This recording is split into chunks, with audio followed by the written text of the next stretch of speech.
पवन तनय संकटहरण मंगल मूर्ति रूप राम लखन सीता सहित हृदय बसहु सुरभूप। जय श्री राम, जय संकट मोचन प्रभु हनुमान। जय श्री राम, जय संकट मोचन प्रभु हनुमान। आज प्रभु श्री हनुमानଙ୍କର संकट मोचनଙ୍କର मंगलवार व्रत विधि विषय में आज कहबी। आ 3 दिन संकल्प पूजा केमिति करिबा से विषय कहबी। आपण माने समस्ते जानिचंती जे संकट मोचन होचंती प्रत्येक संकट बाधा विघ्न रु हमको रक्षा करंती। ସେଥିପାଇଁ संकट की कटे मटे सब पीरा जो सुमरु हनुमंत बलबीरा कुआଯାଇଛି। असाध्य रोगरु मध्य संकट मोचन प्रभु हनुमान आमको भल करंती। ସେଥିପାଇଁ नासई रोग हरई सब पीरा जपत निरंतर हनुमंत वीरा। एटा मध्य तुलसीदास जी प्रभु तुलसीदास कहचंती। आमे जो 3 दिन संकल्प पूजा केमिति करिबा आपण भल भाबरे सुनि नियंतु, तपर संकल्प करिवे। आमे के कहंती जे हनुमानଙ୍କର 7 दिन आमे संकल्प विधि पूरा करि परनु, मझिरे मझिरे अटकी जाउछु। के कहे 11 दिन भी करि परनु, काहे कि ना मझिरे छुत्तिक मूर्तिकिया इमति आसी जाउची। पुणी महिला मानकर कौन पीरियड्स प्रोब्लेम होची, मझिरे मझिरे मझिरे मझिरे अटकी जाउची। तेणुकरी आमर पूरा फुल संपूर्ण आमे 7 दिन करि पारुनी कि 11 दिन करि पारुनी। ताले कोउटा करले बहुत सहज हबो मु जानि बारे 3 दिन संकल्प विधि कले बहुत सहज हबो आम पई। से 3 दिन ता केमिति कले आम पई हनुमान आम डाक सुनिबे आउ आमर संकल्प विधि पूरा हबो। केमिति हबो ना आमे कोन करिबा, आमे कोन करिबा मंगलवार दिन एटा कले बहुत भलो। मंगलवार दिन आमे कोन करिबा ना ब्राह्म मुहूर्त उठिबा, उठिकी स्नान शौच सब सारी की कोन करिबा ना गंगा जल छिड़का मारिकी घरे गोटे लाल आसन रे आमे कपड़ार लाल आसन पारिकी तापरे बसिबा। बसिकी प्रभुଙ୍କ ପାଇଁ आमे जो आसन पारिबा सेटा मते लाल रो हेथिबो। प्रथमे आम ठाकुर घरे प्रभु श्री रामचंद्रଙ୍କର फोटो रहितबा दरकार, नाइ तो राम दरबारଙ୍କ फोटो रहितबा निहाती आवश्यकता। प्रथमे आमे प्रभु श्री रामଙ୍କ पूजा करिबा, तापरे आमे संकट मोचनଙ୍କର फोटो को रखी सेथरे लाल वस्त्र प्रभुଙ୍କର प्रिय रंग जोटा से वस्त्र आमे प्रभु को पिंधे संकट मोचन को कौन करिबा। आमे जदि नारी हेथिबा ताले सिंदूर तो आमे लगेइबानी, एमदी छिटका मारिबा तांग पाद तले। तापरे कौन करिबा तांग फूल मंदार फूल नाली मंदार प्रभु को हनुमान को बहुत प्रिय। आमे नाली मंदार फूल आ विभिन्न प्रकार बासना फूल प्रभु को नेकी अर्पण करिबा। करिकी तापरे कौन करिबा ना तांकु भोग आमे भोग दबा। कौन भोग लगेबा ना प्रभुଙ୍କର बेसी मिठा जिंस पसंद, गुड़ हो चीनी हो किबा खीरी बनेले भी आहुरी बहुत भलो। फलमूल संध्या बेले जो पूजाटा करिबा आमे सेटारे फल रखिबा, पिजुली अमृतभंडा एमती सब फल प्रभुଙ୍କର प्रिय फल भी दे परिबा। आ जे कोनसी गुड़ गुड़ देले तो आहुरी भलो मिठा जिंस आमे मोतीचूर लड्डू हो कि बेसन बुंदी लड्डू हो प्रभु को आमे भोग लगेबा। भोग लगेई कहती प्रभु श्री हनुमान अल्प करे संतुष्ट हुअंती, शीघ्र डाक शुणती, कहीं से चिरंजीवी से अमर से 4 जुगरे चारि जुग परिताप तुम्हारा हे परिसिद्ध जगत उजियार। चारि जुगरे से अमर ହେଇକି ରହିଛନ୍ତି। ସେ ଆମ ଗହଣରେ ମଧ୍ୟ ସେ ଅଛନ୍ତି। ଆଉ ତାଙ୍କୁ ଆମେ ଡାକିଲେ ସେ ନିଶ୍ଚୟ ଆମ ଡାକ ଶୁଣନ୍ତି ଆଉ ଆମ ପାଖରେ ପହଞ୍ଚନ୍ତି। ଆମକୁ ସେଇଟା ଜଣା ପଡେନି, କିନ୍ତୁ ପ୍ରଭୁ ହନୁମାନ ହେଉଛନ୍ତି ଅମର ଆଉ କଳି ଯୁଗର ରାଜା ବୋଲି ତାଙ୍କୁ କୁହନ୍ତି। ତେଣୁକରି ପ୍ରଭୁଙ୍କୁ କଣ କରିବା, ଆମେ ଭୋଗ ଲଗେଇ ସାରିକି ତାପରେ ଭୋଗ ଲଗେଇବା। ପ୍ରଭୁଙ୍କୁ ବହୁତ ଚମେଲିର ତେଲ ବହୁତ ବାସ୍ନା ହେଇଥିବାରୁ ତାଙ୍କୁ ବହୁତ ପସନ୍ଦ। ତେଣୁକରି ପ୍ରଭୁ ଶ୍ରୀ ହନୁମାନଙ୍କୁ ଆମେ କଣ କରିବା, ଟିକେ ତୁଳାରେ ଚମେଲି ତେଲ ବୁଡେଇକି ପ୍ରଭୁଙ୍କ ପାଦ ପାଖରେ ଟିକେ ନେଇକି ରଖିବା। ଆଉ ତାପରେ କଣ କରିବେ, ଚମେଲି ତେଲ ର ଦୀପଟିଏ ଜଳେଇବା। ଯଦି ଚମେଲି ତେଲ ନ ମିଳିବ ଆପଣ ମାନଙ୍କୁ, ଆପଣ ମାନେ କଣ କରିବେ, ରାଶିର ତେଲ ଟିକେ ଆଣିକି ଜାଳିବେ।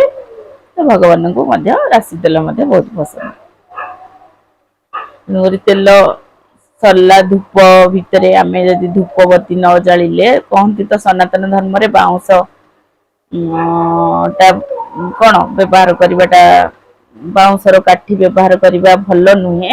ତଥାପି ଆମେ ଯଦି ଅଗରବତୀ ବା ଧୂପ ନ ଜାଳୁଛେ, ଗୁଗୁଳ ଯୋଉ ଧୂପ ଝୁଣା ବତୀ ଯୋଉ ଗୁଗୁଳ, ସେଇଟା ଜାଳିଲେ ବି ଆହୁରି ଭଲ। ଆମେ ଧୂପ ଦବା, ଦୀପ ଦବା। ତାପରେ ମେନ୍ ଜିନିଷ ପ୍ରଭୁଙ୍କ ପାଖରେ କଣ, ଆମର ପାଣି। କୁହନ୍ତି ଜଳଟା ହିଁ ମେନ୍ ପଜିଟିଭ ଏନର୍ଜି। ଜଳଟା ହିଁ ପ୍ରଭୁଙ୍କର ପାଖରେ ରଖିବା ନିହାତି ଦରକାର। କୋଉ ଜଳ, ପ୍ରଭୁଙ୍କ ବାଁ ପଟେ ଗୋଟେ କଳସରେ ତମ୍ବା ଢାଳରେ ପାଣି ରଖିବେ। ଆଉ ଗୋଟେ ଗ୍ଲାସ ରେ ମଧ୍ୟ ଡାହାଣ ପଟେ କିଛି ପାଣି ରଖିବେ। କେମିତି ପାଣି ରଖିବେ, ଗୋଟେ ରଖିବେ ସଂକଳ୍ପ ପାଇଁ ପାଣି, ଆଉ ଗୋଟେ ଯୋଉ ଢାଳରେ ଯୋଉ ପାଣିଟା ରହିବ ସଂକଳ୍ପ ପାଇଁ, ଆଉ ନିଜେ ପିଇବା ପାଇଁ କି କୌଣସି ରୋଗୀଙ୍କ ପାଇଁ ଆପଣ ସଂକଳ୍ପ ବିଧି କରୁଛନ୍ତି ତାଙ୍କୁ ପିଆଇବା ପାଇଁ ଷ୍ଟିଲ ଗ୍ଲାସ, ଆପଣଙ୍କୁ ତମ୍ବା ଗ୍ଲାସ ରେ ରଖିବେ। କଂସା ଗ୍ଲାସ ରେ ଯଦି ସେଇଟା ନ ମିଳିଲା, ରୂପାରେ ରଖିବେ। ରୂପା ଚାନ୍ଦି ନ ମିଳିଲା ତ ଷ୍ଟିଲ ଗ୍ଲାସ ରେ ରଖିଲେ ମଧ୍ୟ ଭଲ। କଣ କରିବେ, ଡାହାଣ ପଟେ ପ୍ରଭୁଙ୍କ ପାଦ ପାଖରେ ଗୋଟେ ଷ୍ଟିଲ ଗ୍ଲାସ ରେ ପାଣି ରଖିବେ। ଆଉ ବାଁ ପଟେ ତୁଳସୀ ପତ୍ର ଟିକେ ଫୁଲ ପକେଇକି ସଂକଳ୍ପ ପାଣି ଗୋଟେ ଢାଳରେ ରଖିବେ, ପିତ୍ତଳ ଢାଳରେ ବାଁ ପଟେ ରଖିବେ। ଆଉ ଡାହାଣ ପଟେ ପିଇବା ପାଇଁ ସେ ପାଣି ଟା ରଖିବେ। ଷ୍ଟିଲ ଗ୍ଲାସ ହଉ କି ପିତ୍ତଳ ଗ୍ଲାସ ହଉ, ଯେକୌଣସି ଗ୍ଲାସ ରେ ରଖିବେ। ରଖି ସାରି ଆପଣ କଣ କରିବେ, ଯୋଉ ଆସନରେ ବସିବେ, ବସିଲା ବେଳେ କଣ କରିବେ ନା, ଆପଣଙ୍କ ମୁଣ୍ଡରେ କଣ କରିବେ ନା, ଓଢଣୀ ରହିଥିବା ଦରକାର। କାରଣ ଚୁଟି ହେଲା ନେଗେଟିଭ ଏନର୍ଜି। ତେଣୁକରି ନାରୀ ନିଶ୍ଚିନ୍ତ ରୂପରେ ମୁଣ୍ଡରେ ଓଢଣା ଦେବା ଦରକାର। ମୁଣ୍ଡରେ ଗୋଟେ ଢାଙ୍କି ଦେଲେ ଓଢଣୀଟି କଣ ହବ ନା, ସବୁ ନେଗେଟିଭ ଏନର୍ଜି ଚାଲିଯିବ। ତାପରେ କଣ କରିବେ ନା, କେବେ ତଳେ ବସିକି ହନୁମାନ ଚାଳିଶା କରିବେନି। କାହିଁକି ନା କୁହାଯାଏ ଯେ ଏ ପୃଥିବୀଟା ବା ମାଟି, ଭୂମିଟା ଆମର କଣ, ସବୁତକ ପଜିଟିଭ ଏନର୍ଜି ଭିଡିକି ନେଇଯାଇଥାଏ। ଆମର ଯୋଉ ପୁଣ୍ୟତକ ସେ ଭିଡିକି ନେଇଯାଇଥାଏ, ମାଟିରେ ମିଶି ଯାଇଥାଏ। ଆମ ପୂଜାଟା ବା ଇଏଟା ସବୁବେଳେ ଆସନ ଉପରେ ବସିକି ହନୁମାନ ଚାଳିଶା କରିବେ। ଏମିତିରେ ତ ଆମେ କଣ କରିବା ନା, ହନୁମାନ ଚାଳିଶା ମନେ ରଖିଛନ୍ତି ଆପଣ ମାନେ ତ ଗାଈ ଦେବେ, ସେମିତି ନୁହେଁ। ଯେତେ ମନ ଥାଉ ଆପଣ ମାନେ କଣ କରିବେ, ବହି ଧରିକି ହନୁମାନ ଚାଳିଶା ଗାଇବେ ହେଲା, ପାଠ କରିବେ। ପାଠ କରିକି କଣ କରିବେ ନା, ପ୍ରଥମ ଦିନ, 3 ଦିନର ତ ସଂକଳ୍ପ ନେଇଛେ ନା, ତେଣୁକରି ପ୍ରଥମ ଦିନ ଫାଷ୍ଟ ଆପଣ କଣ କରିବେ, 108 ଶ୍ରୀରାମ ନାମ ନେବେ। ପ୍ରଭୁଙ୍କର ତ ପ୍ରିୟ ହେଲା ରାମ ନାମ ନା, ହନୁମାନଙ୍କର। ତେଣୁକରି ପ୍ରଥମେ ଆପଣ ରାମ ନାମ ନେବେ। କୋଉଥିରେ ନେବେ ନା, ରୁଦ୍ରାକ୍ଷ ମାଳାରେ। ହନୁମାନ ଯେହେତୁ ରୁଦ୍ରଙ୍କ ଅବତାର, ତେଣୁକରି ରୁଦ୍ରାକ୍ଷ ହିଁ ହନୁମାନଙ୍କୁ ବହୁତ ପ୍ରିୟ। ରୁଦ୍ରାକ୍ଷ ମାଳାରେ ଯଦି ଆପଣ 108 ଏମିତି କରିବେ, ଏଇ ଯୋଉ ଆଙ୍ଗୁଠିଟା କଣ କରିବେ, ଲଗେଇବେନି। ମାଳା ଟା ଏମିତି ଏମିତି ଗଡେଇବେ, ଏମିତି ଗଡେଇବେ। 108 ରୁଦ୍ରାକ୍ଷ ମାଳାରେ ଆପଣ ଶ୍ରୀରାମ ନାମ ଜପ କରିବେ। ତାପରେ ପ୍ରଭୁ ହନୁମାନଙ୍କର ନାମ ମଧ୍ୟ ଜପ କରିବେ। କିନ୍ତୁ ରୁଦ୍ରାକ୍ଷ ମାଳା ନ ମିଳିଲା କଣ କରିବେ? ତୁଳସୀ ମାଳାରେ ଜପ କରିବେ। ତୁଳସୀ ମାଳା ନାହିଁ ତ ଅନ୍ୟ କୌଣସି ମାଳାରେ ଆପଣ ଜପ କରିପାରିବେ। ତ ରାମଙ୍କର ସ୍ତୁତି କରିସାରି ଆପଣ କଣ କରିବେ? ହନୁମାନ ଚାଳିଶା ପାଠ କରିବେ। ଆପଣ ଯୋଉ ଷ୍ଟିଲ ଗ୍ଲାସ ରେ ବା ଯୋଉ ଗ୍ଲାସ ଯେକୌଣସି ଗ୍ଲାସ ରେ ଯୋଉ ପାଣିଟା ଡାହାଣ ପଟେ ରଖିଛନ୍ତି ଆପଣ ଗୋଟେ ଥର ପାଠ କଲେ, ପାଠ କରି ଗୋଟେ ଫୁଙ୍କ ପାଣିରେ ଫୁଙ୍କ ମାରିବେ। ତ କଣ କରିବେ? ସେ ଜାଗା ଯୋଉଠି ଆପଣ ହନୁମାନ ଚାଳିଶା ପାଠ କରୁଛନ୍ତି ପ୍ରଭୁଙ୍କୁ ପାଖରେ, ସେଠୁ ଉଠିକି କେବେ ଆସିବେନି। ଉଠିକି ଆସିଲେ ଆପଣଙ୍କର ସବୁ ନିଷ୍ଫଳ ହେଇଯିବ। ତେଣୁକରି ନୀତି ନିୟମ ଅନୁସାରେ କଲେ ପ୍ରଭୁ ଶ୍ରୀ ହନୁମାନ ନିଶ୍ଚୟ 3 ଦିନରେ ଆପଣଙ୍କ ସଂକଳ୍ପ ପୁରା କୁ ଗ୍ରହଣ କରି ଆପଣଙ୍କୁ ବର ଯାହା ଚାହୁଁଥିବେ ତା ଦେବେ। ତେଣୁକରି କଣ କରିବେ? ହନୁମାନ ଚାଳିଶା ଆପଣ ପ୍ରଥମ ଦିନ 3 ଦିନ କରିବେ। କଲା ପରେ, ହଁ ମୁଁ କହିବାକୁ ଭୁଲି ଯାଇଥିଲି, ଆପଣ ସଂକଳ୍ପ କେମିତି କରିବେ? ହନୁମାନ ଚାଳିଶା କରିବା ପୂର୍ବରୁ ଆପଣ କଣ କରିବେ? ଟିକେ ଅକ୍ଷତ ହାତରେ ନେବେ, ଡାହାଣ ହାତରେ ଟିକେ ଅକ୍ଷତ ଏମିତି ଧରିବେ, ଟିକେ ଫୁଲ ହେଲା, ତୁଳସୀ ଟିକେ ଏମିତି ରଖିକି ଯୋଉ କଳସରେ ଯୋଉ ପାଣି ଟା ରଖିଥିଲେ ସଂକଳ୍ପ ପାଣି, ସେଇ ପାଣି ଟିକେ ଏମିତି ଆଣିବେ। ଆଣିକି ହାତରେ ଦେଖନ୍ତୁ ଏପଟେ ଯେମିତି ବୋହି ନଯିବ, ପାଣି ତକ ଲିକ୍ କରିକି ଯେମିତି ନ ବୋହିବ, ଏମିତି ଆଞ୍ଜୁଳାରେ ରହିବ ଟିକେ। ଏମିତି କରିକି କଣ କରିବେ? ସଂକଳ୍ପ କରିବେ। ଆପଣଙ୍କ ନାମ, ଗୋତ୍ର, ବାପାଙ୍କ ନାଁ, କୋଉ ସହରରେ ରହୁଛନ୍ତି, କୋଉ ଜାଗା ସବୁ କହିବେ। କୋଉଥିପାଇଁ ଆପଣ ସଂକଳ୍ପ କରୁଛନ୍ତି? ଆପଣଙ୍କର ରୋଗ ପାଇଁ କି ସନ୍ତାନ ପ୍ରାପ୍ତି ପାଇଁ, ବିଦ୍ୟା ବୁଦ୍ଧି ପାଇଁ, ଯେକୌଣସି କି ଆପଣଙ୍କ ପରିବାରରେ ଆଉ କାହା ପାଇଁ, ତାଙ୍କର ନାମ ଗୋତ୍ର ସବୁ କହିକି ଆପଣ କଣ କରିବେ?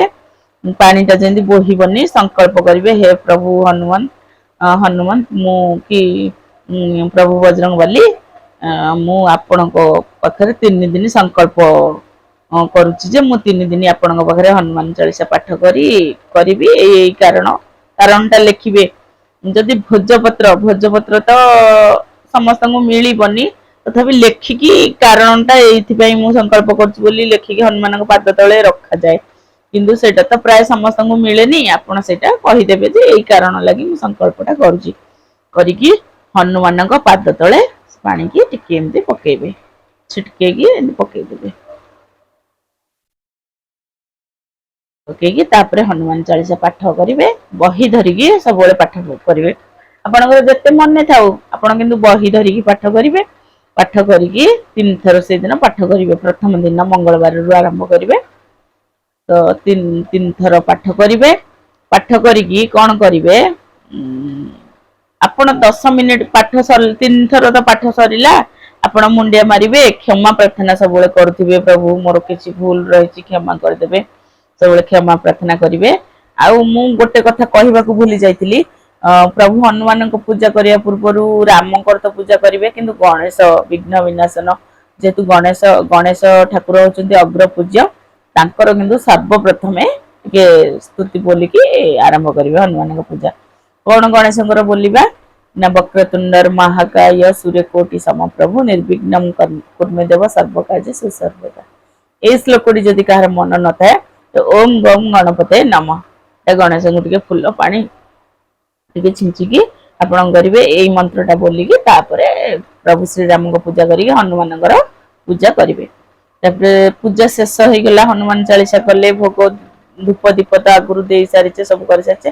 ତାପରେ କଣ କରିବା? ନା ବାଁ ପଟେ ଯୋଉ ସଂକଳ୍ପ ପାଣି କଳସରେ ଥିଲା, ସେଇଟା ଆଣିକି ଆମେ ଗଛ ମୂଳେ ଅଜାଡିବା। ଅଜାଡିକି ଧୂପ ଦୀପ ସେମିତି ଲାଗିଥିବ। ଆପଣ ଟିକେ 10 ମିନିଟ ବସିକି ରହିବେ, ସେ ଜାଗାରୁ ଉଠିବେନି। ଆପଣଙ୍କର ଯୋଉ ପଜିଟିଭ ଏନର୍ଜି ଟା ଥିବ, କି ସାଙ୍ଗେ ସାଙ୍ଗେ ଠାକୁରଙ୍କ ପାଖରେ ଯୋଉ ବସ୍ତ୍ରଟା ପିନ୍ଧିଥିଲେ, ଲାଲ ବସ୍ତ୍ର କି କୋଉ ବସ୍ତ୍ର, ସାଙ୍ଗେ ସାଙ୍ଗେ ଆସିକି ସେଇଟା ପାଲଟି ଦେବେନି। କାହିଁକି ନା ସବୁତକ ପଜିଟିଭ ଏନର୍ଜି ସେଇ ବସ୍ତ୍ରରେ ଅଛି। ତ ସାଙ୍ଗେ ସାଙ୍ଗେ ଖୋଲିଦେଲେ ତାର ମୂଲ୍ୟ ଟା କିଛି ରହିବନି। ଆଉ ଆସନ ଉପରୁ ଆପଣ ଉଠିବେନି, 10 ମିନିଟ ପର୍ଯ୍ୟନ୍ତ ବସିବେ। ଆସନ ଉପରୁ ଉଠିଲେ କହନ୍ତି ମାଟିରେ ମିଶିଯାଏ ସବୁ ପୂଜା ବା ସବୁ ନିଷ୍ଫଳ ହେଇଯାଏ। 10 ମିନିଟ ପର୍ଯ୍ୟନ୍ତ ଆପଣ ଟିକେ ବସିବେ, ପ୍ରଭୁଙ୍କୁ ଧ୍ୟାନ କରିବେ। ତାପରେ ମୁଣ୍ଡିଆ ମାରିକି ଆସିବେ। ଆସିକି ତ ମୁଁ କହିଥିଲି ପାଣି କଳସର ପାଣିକି ନେଇକି ଢାଳିବେ ଗଛ ମୂଳରେ। କିନ୍ତୁ ଗ୍ଲାସ ରେ ଯୋଉ ପାଣି ଟା ରଖିଛନ୍ତି ପିଇବା ପାଇଁ, ସେଇଟା ସେମିତି ଢାଙ୍କିକି ରଖିଥିବେ, ପ୍ରଭୁଙ୍କ ପାଖରେ ସେମିତି ରଖିବେ। ସେ ପାଣିକି କିନ୍ତୁ ଉଠେଇବେ ନାହିଁ। ତାପରେ ସେ ଦିନଟା ଗଲା ମଙ୍ଗଳବାରର ପୂଜା ବିଧି। ବୁଧବାର ଦିନ ଆମେ କଣ କରିବା ନା ବୁଧବାର ଦିନ ସକାଳୁ ଆମେ କଣ କରିବା ନା ସେମିତି ସ୍ନାନ ଶୌଚ ସବୁ ସାରି ସବୁ ସେମିତି ଲାଲ ଆସନରେ ବସି କଣ କରିବା ନା ସେ ଯୋଉ ପୁଣି ସେ ଯୋଉ ସଂକଳ୍ପ କଳସରେ ନେଇକି ପୁଣି ପାଣି ଭରିବା। ପାଣି ଭରିକି ପୁଣି ପୂର୍ବ ଭଳି ପୁଣି କଣ କରିବା ଭୋଗ ଦବା ସେମିତି ଫୁଲ ଦବା। ପ୍ରଭୁଙ୍କୁ ତ ପାନପତ୍ର ବହୁତ ପ୍ରିୟ, ଆମେ ପାନପତ୍ର ବି ଆଣିକି ଚଢେଇବା। ପାନପତ୍ରରେ ଶ୍ରୀରାମ ଲେଖିଲେ ବି ଆହୁରି ଭଲ। ଶ୍ରୀରାମ ଲେଖିଲେ ପ୍ରଭୁ ଆହୁରି ସନ୍ତୁଷ୍ଟ ହେବେ ହନୁମାନ। ପାନପତ୍ର ଦବା କି ଲବଙ୍ଗର ମାଳ ଦବା। ପ୍ରଭୁଙ୍କୁ ଅରଖ ପତ୍ରରେ ମଧ୍ୟ ଶ୍ରୀରାମ ଲେଖିକି 7ଟା କି 11ଟା କି 21ଟା କି 51ଟା ଆପଣଙ୍କୁ ଯେତେଟା ଦେଇପାରିବେ ପ୍ରଭୁଙ୍କୁ ଚଢେଇବା। ଚମେଲିର ତେଲରେ ଦୀପ ଜଳେଇବା। ତାପରେ ଧୂପ ଦୀପ ସବୁ ଦେଇ ପୂଜା କରିବା। ସେମିତି କଣ କରିବେ ସେ ପୂର୍ବରୁ ତ ଗ୍ଲାସରେ ପାଣି ଅଛି, ଆମେ ସେ ପାଣିକି କିଛି ଢାଳିବାନି କିଛି କରିବାନି। ମଙ୍ଗଳବାରଠୁ ସେମିତି ବି ସେଇଟା ରହିଥିବ, ଉଠେଇବା ନାହିଁ। ତାପରେ କଣ କରିବା ଏପଟେ କିନ୍ତୁ ସଂକଳ୍ପ ପାଣି ଯୋଉ କଳସ ଢାଳରେ ଥିଲା ପୁଣି ସେଥିରେ ପାଣି କିନ୍ତୁ ଫୁଲ କରିକି ଥୋଇଦବା ସେ ଢାଳରେ। ସେଦିନ ଆମେ କଣ କରିବା ପୂର୍ବ ଭଳି ସବୁ କରିସାରି ହନୁମାନ ଚାଳିଶା ଆମେ କେତେ ଥର ବୋଲିବା? ଆମେ 7 ଥର ସେଦିନ ପାଠ କରିବା, ମନେ ରଖନ୍ତୁ। ସେକେଣ୍ଡ ଦିନ ଆମେ 7 ଥର ପାଠ କରିବା। ତ ହନୁମାନ ଚାଳିଶା 7 ଥର ପାଠ କରିସାରି ପୁଣି କଣ କରିବା ସେ ଯୋଉ ଗ୍ଲାସ ପାଣିରେ ଫୁଙ୍କ ମାରିବା। ସେମିତି ଫୁଙ୍କ ମାରିକି 7 ଥର ଫୁଙ୍କ ମାରିବା। ଫୁଙ୍କ ମାରିକି ସବୁ ପୂଜା କରିସାରି ସେମିତି ଧ୍ୟାନରେ 10 ମିନିଟ ବସି ସବୁ କରିସାରି ପୁଣି କଣ କରିବା ସେ କଳସର ପାଣିକି ଆଣିକି ଗଛ ମୂଳେ ଢାଳି ଦବା। ହେଲା, ଢାଳି ସାରି ପୁଣି କଣ କରିବା ସେଦିନ ଟା ଗଲା। ଆଉ ବ୍ରହ୍ମଚର୍ଯ୍ୟ ବ୍ରତ ତ ପାଳନ କରିବେ। ପ୍ରଭୁଙ୍କର ହନୁମାନଙ୍କୁ କଣ ମାଛ ମାଂସ ଆଇଁଷ ମଦ ଏସବୁ କିଛି ଇଏ କଲେ ତାଙ୍କୁ ବିରକ୍ତ ଲାଗେ, ସେ ସବୁ କରିବା ନାହିଁ। ବ୍ରହ୍ମଚର୍ଯ୍ୟ ତ ପାଳନ କରିବା ଆଉ। ତାପରେ କଣ କରିବା ନା ସେ ଦିନଟା ଗଲା। ଏଇଟା ବୁଧବାର ଦିନ ଗଲା। ବୁଧବାର ଆମେ କେତେ ଥର କଲେ ନା ବୁଧବାର ଦିନ ଆମେ 7 ଥର କଲେ। ତାପରେ ଆସିଲା ଗୁରୁବାର। ଗୁରୁବାର ଦିନ ଆମେ କଣ କରିବା? ଗୁରୁବାର ଦିନ ଆମେ କଣ କରିବା ନା ସେମିତି ପୂର୍ବ ଭଳି ପୂଜା କରିବା। ଫୁଲ ଦବା, ଧୂପ ଦୀପ ସେମିତି ଇଏ କରିବା। ଶ୍ରୀରାମଙ୍କର ସେମିତି ସ୍ତୁତି କରିବା। ଶ୍ରୀରାମଙ୍କର 108 ସ୍ତୁତି କରିବା। ହନୁମାନଙ୍କର ବି ସ୍ତୁତି କରିବା। ସେମିତି ହନୁମାନ ଚାଳିଶା ଆମେ ସେଦିନ ତୃତୀୟ ଦିନ ଆମେ କେତେ ଥର କରିବା? 11 ଥର କରିବା, ମନେ ରଖନ୍ତୁ। 11 ଥର ହନୁମାନ ଚାଳିଶା ପାଠ କରିବା। ହନୁମାନ ଅଷ୍ଟକ ବି କରିବା। ସବୁ କରିକି ସେମିତି କଳସର ପାଣିକି ଆଣିକି ଢାଳିବା। ଢାଳି ସାରି ସେଦିନ ସେମିତି କଣ କରିବା ସେମିତି ଆମେ ନିଜେ ବି କଣ ଖାଇବା? ଆମେ ନିଜେ ଫଳମୂଳ ଖାଇପାରିବା। ମିଠା ଜିନିଷ କିଛି ଖାଇପାରିବା। ଆମେ ଏମିତି ଖାଇପାରିବା। ନହେଲେ ଯଦି ଆମେ କଣ କରିବା ଅନ୍ନ ଖାଇବା ତାହେଲେ ଗୋଟେ ଟାଇମ ଆମେ ଖାଇବା। ଆଉ ହନୁମାନଙ୍କର ପୂଜା ସବୁବେଳେ ପ୍ରଭୁ ଶ୍ରୀରାମଙ୍କ ପୂଜାରେ ପ୍ରଭୁ ହନୁମାନ ଲୀନ ରୁହନ୍ତି ବୋଲି ଆମେ ଜାଣିଛେ, ତ ଶୁଣାଯାଏ। ତେଣୁକରି ଆମେ କଣ କରିବା ସବୁବେଳେ ରାତି 8ଟା ପରେ 8ଟା 9ଟାରେ ପୂଜା କଲେ ବହୁତ ଭଲ। ଆଉ ଦିନ କହନ୍ତି ବ୍ରହ୍ମ ମୁହୂର୍ତ୍ତରୁ ପ୍ରଭୁ ହନୁମାନ ଶ୍ରୀରାମଙ୍କ ପୂଜାରେ ବ୍ୟସ୍ତ ଥାନ୍ତି। ତେଣୁକରି ସକାଳ 8ଟା ପରେ ଆରମ୍ଭ କଲେ ବହୁତ ଭଲ ବୋଲି କୁହନ୍ତି। ତ ଆମେ ସେଇ ସମୟରେ କରିବା। ଆମେ କଣ କରିବା ସେ ପାଣିକି କଳସକୁ ଢାଳିବା। ତୁଳସୀ ମୂଳରେ ଯେକୌଣସି ଢାଳିବା। ଢାଳି ସାରିକି କଣ କରିବା ସେ ଯେଉଁ ଶୁକ୍ରବାର ଦିନ ଆମେ ସେ ଯେଉଁ ଗ୍ଲାସରେ ଯେଉଁ ପାଣି ଥିଲା ଆମେ ସେ ଗ୍ଲାସ ପ୍ରଭୁଙ୍କୁ ଏମିତି ସ୍ତୁତି କରି ଗ୍ଲାସରେ ଯେଉଁ ପାଣି ଥିଲା ପାଣିକି ଆମେ ନିଜେ ପିଇବା କି ଯାହାଙ୍କ ନାମରେ ଆମେ ବସେଇଥିଲେ ସେ ଯେଉଁ ଗ୍ଲାସରେ ପାଣିଟି ରଖିଥିଲେ ତାଙ୍କୁ ପିଆଇ ଦେବା। ଆଉ ଘର ଚାରିଆଡ଼େ ମଧ୍ୟ ପାଣି ଛିଟକା ମାରିଲେ ଆହୁରି ଭଲ। ତନ୍ତ୍ର ମନ୍ତ୍ର ଗୁଣି ଗାରେଡ଼ି ଯାହା ବି ଥିବ ଯେକୌଣସି ଜିନିଷ ଥିବ ସବୁ କଟିଯିବ। କାରଣ ସେ ପାଣି ଗ୍ଲାସରେ ଆମର ପଜିଟିଭ୍ ଏନର୍ଜି ରହିଥାଏ। ଆଉ ଯେଉଁ ହନୁମାନ ଚାଳିଶାର ସବୁ ପାଠ ସେଇ ପାଣି ଗ୍ଲାସରେ ହିଁ ଥାଏ। ସେ ପାଣି ଗ୍ଲାସଟା ହିଁ ଆମ ପାଇଁ ବହୁତ ଜରୁରୀ।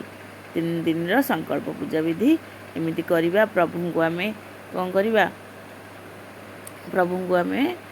ପ୍ରଭୁଙ୍କ କ୍ଷମା ପ୍ରାର୍ଥନା କରିବା। ହେ ପ୍ରଭୁ, ମୋ ସଂକଳ୍ପ ପୂଜା ବିଧିରେ ଯଦି କିଛି ତ୍ରୁଟି ରହିଥାଏ ତ ଆପଣ କ୍ଷମା କରିଦେବେ।